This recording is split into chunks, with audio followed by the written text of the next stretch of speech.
Hello friends, Kanha garden में आपका स्वागत है। और कान्हा गार्डन में आजकल मैं नहीं हूँ, मैं हूँ कनाडा में। और कनाडा में हम बहुत दिनों से आए हुए हैं। और अब मैं कनाडा के प्लांट्स के ऊपर ही कुछ वीडियोस बनाने वाली हूँ, और आज भी मैं वैसा ही करने वाली हूँ। तो कनाडा में प्लांट्स, ढेर सारे प्लांट्स हैं। और आजकल समर्स भी यहाँ चल रही हैं, और बहुत सारे अलग अलग मुझे यहाँ ट्रीज दिखाई दे रहे हैं। यहाँ पे खूबसूरत सक्लेंट्स मुझे दिखाई दे रहे हैं, जैसे कि बहुत सारे सक्लेंट्स, बहुत रेयर वैरायटी है और मेरे पास भी वो नहीं है। और मुझे इंडिया में भी उनमें से कुछ नहीं दिखाई भी नहीं देते हैं नर्सरीज में। तो आज भी मैं उनमें से ही कुछ के बारे में आपसे बात करती हूँ। तो चलिए चलते हैं, दिखाते हैं कुछ सक्लेंट, और उनके बारे में मैं आपसे थोड़ी सी बातें शेयर करने वाली हूँ। तो चलिए चलते हैं सक्लेंट्स के पास। तो फ्रेंड, जैसे मैं बता रही थी आपको अभी कि यहाँ पर ढेर सारे सक्लेंट्स मैंने देखे हैं। तो बहुत सारे यहाँ पर घर में भी सक्लेंट्स मौजूद हैं। और मेरी बेटी के घर में मैं हूँ, और वहाँ पर भी इन लोगों को, मेरी बेटी को और उसके हस्बैंड दोनों को ही काफ़ी शौक़ है प्लांट्स का। तो जो मेरा सन लो है वो अक्सर ही न्यू न्यू प्लांट्स भी परचेज़ करता रहता है। तो ये भी कुछ नए ही उसके पास अभी आए हैं सक्लेंट, और ये काफ़ी खूबसूरत हैं। तो इनमें से दो के बारे में मैं आज आपसे बात करने वाली हूँ, और इनको मैं आपको दिखा रही हूँ। तो एक ही बहुत ही सुंदर सा ये प्लांट है, और ये ठीक मेरे सामने है। मैं आपको उसका नाम बताती हूँ। तो ये है मेरे सामने प्लांट रखा हुआ, और मेरे हस्बैंड बता रहे हैं इसका नाम है एचेवेरिया नोडुलोसा।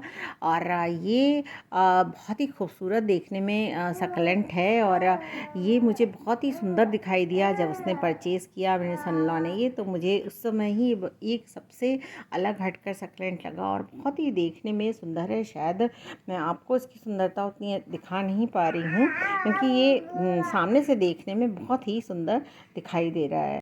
ये प्लांट क्रेसुला फैमिली का ही है, और मैक्सिको में ये पाया जाता है। प्लांट मैक्सिको का नेटिव है। और आज आपको मेरे बोलने के साथ साथ मेरे ग्रैंडसन की आवाज़ भी आ रही होंगी, जो कि मेरे सामने ही बैठा हुआ है, और वो भी बोल रहा है। तो उसके लिए मुझे माफ़ करिएगा, बीच बीच में वो ज़रूर उसकी अपनी आवाज़ देगा।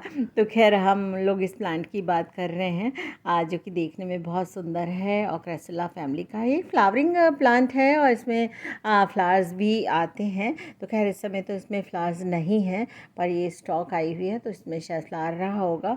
तो अभी जब हमारे पास आया तो इसमें फ्लावर्स इस समय नहीं है।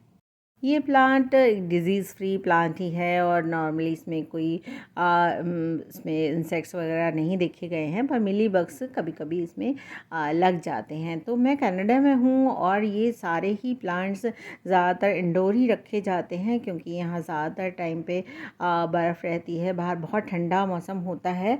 और इसके बाद जब समर्स यहाँ आती हैं, जैसे आजकल टाइम है समर्स का, तब यहाँ पर लोग सारे प्लांट बाहर रख देते हैं। तो उनमें सक्लेंट भी आते हैं, और सक्लेंट सब इस समय बाहर रख दिए जाते हैं। तो उस टाइम पे ही इसमें फ्लावरिंग होती है। तो ये फ्लावरिंग अभी हुई है, और अभी आजकल यहाँ पर चल रही हैं समर्स। तो इस प्लांट के बारे में मैंने आपको थोड़ा सा जानकारी दी है। और जैसे सारे सक्लेंट्स के साथ ही होता है, हम लोग इंडिया में भी केयर करते हैं, तो ध्यान यही रखते हैं कि बहुत ज़्यादा पानी नहीं डालते हैं। तो यहाँ भी वैसा ही है, में बहुत ज़्यादा पानी की नीड नहीं है।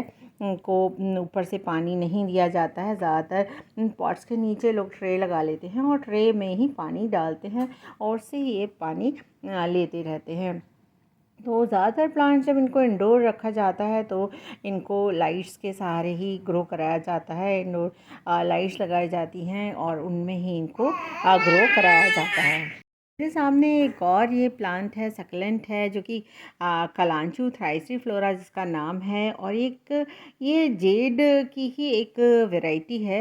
ये प्लांट भी काफ़ी देखने में खूबसूरत है, और ये भी एक रेयर प्लांट ही है। तो मैं ये नहीं कह सकती कि ये प्लांट इंडिया में नहीं होते हैं या नहीं दिखाई देते हैं, पर मैंने इन प्लांट्स को भी इंडिया में नहीं देखा। तो इंडिया में भी इन प्लांट्स को सर्वाइव कराया जा सकता है, और हम लोग जैसे अपने नॉर्मल सारे जो सक्लेंट्स हैं उनको लगाते हैं अपने घरों में, वैसे ही इनको भी लगाने का तरीका है। बस यहाँ कनाडा में थोड़ी सी प्रॉब्लम है लोगों को कि यहाँ पर ज़्यादातर जब बर्फ़ रहती है और बहुत ठंड होती है तब प्लांट्स को बचाना थोड़ा मुश्किल होता है। तब के लिए यहाँ काफ़ी काम करना होता है, सारे प्लांट्स को अंदर रखना होता है, उन्हें लाइट्स के सहारे ज़िंदा रखना होता है। तो ये सब काम यहाँ पर ज़्यादा है। अदरवाइज़ इन प्लांट्स को, सक्लेंट्स को केयर करने का तरीका वही है। बहुत ज़्यादा वाटरिंग नहीं करनी है, थोड़ा कम मिट्टी में लगाना है, छोटे पॉट्स का इस्तेमाल करना है। और सक्लेंट जो कि इजी टू प्रोपोगेट होते हैं, तो उन अगर आप एक परचेज़ कर लेते हैं तो आप काफ़ी सक्लेंट को उनके सहारे बना सकते हैं, उनके बेबी प्लांट्स को। तो ये देखने में काफ़ी खूबसूरत 2 सक्लेंट्स के बारे में आज मैंने बात की है। इसके अलावा भी ढेर सारे सक्लेंट्स यहाँ पर हैं और समय समय पर मैं उनको आपको दिखाऊंगी और उनके बारे में थोड़ी थोड़ी बातें आपसे मैं करने वाली हूँ। तो आज बस इतना ही फ्रेंड्स, मिलेंगे फिर किसी न्यू प्लांट के साथ। और अभी मैं कनाडा में हूँ तो कुछ वीडियोस मैं कनाडा के प्लांट्स को दिखाते हुए ही आपसे शेयर करूँगी। Thank you friends, thank you for watching.